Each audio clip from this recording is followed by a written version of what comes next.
Whitehouse, you're up. Thanks very much. Thanks, Chairman, and thanks everyone for being here.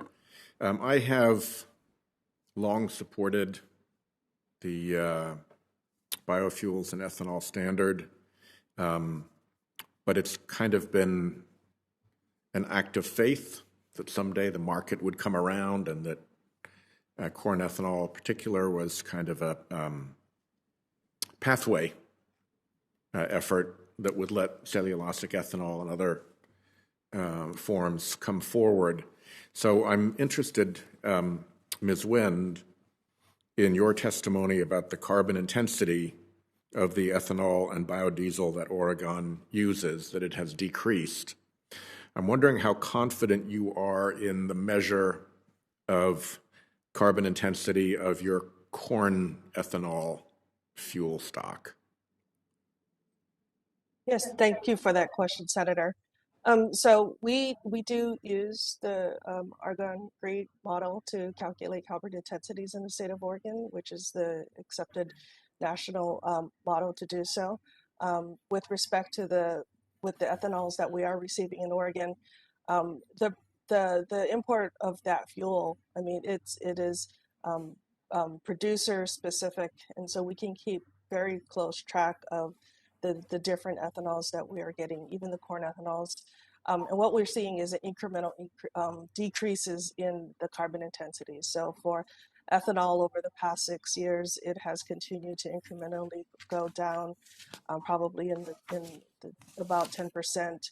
The carbon intensity of the biodiesels have had more of a significant decrease.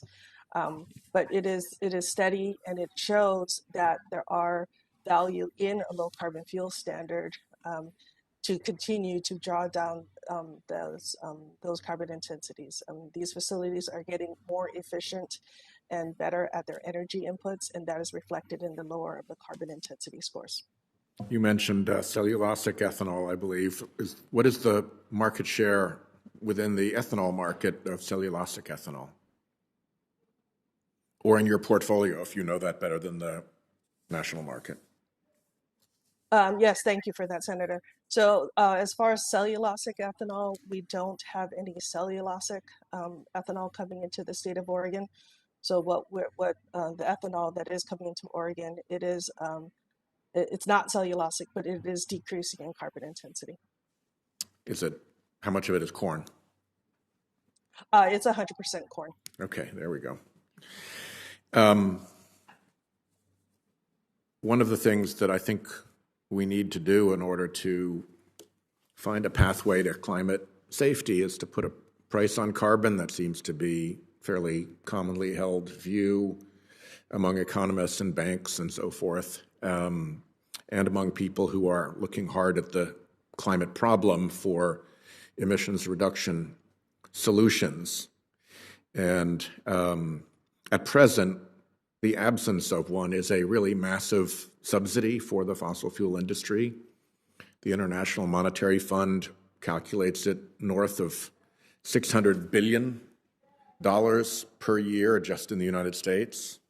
$600 billion per year is an enormous number, and it provides a very strong motive for a massive political elections lobbying operation by the protected and subsidized fuel to defend and protect its subsidy politically.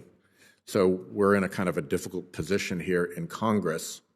I'm wondering, back to you again, Ms. Wind, if there were a price on carbon, how would that affect the ethanol portion of your fuel market? Yeah, thank you for that question. So, in effect, the way that the low carbon fuel standard works is that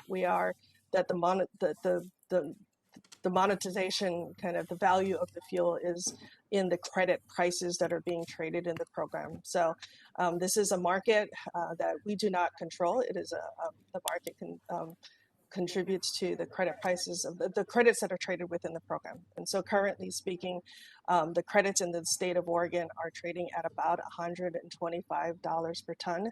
It has been higher, it has been lower. We publish that on a monthly basis to show transparency to the market. And so, there is certainty in what that credit price is that is associated with the carbon. And so that's how we do it in a low carbon fuel standard. My time's up, Chairman. Thank you very much. Thank you, Senator.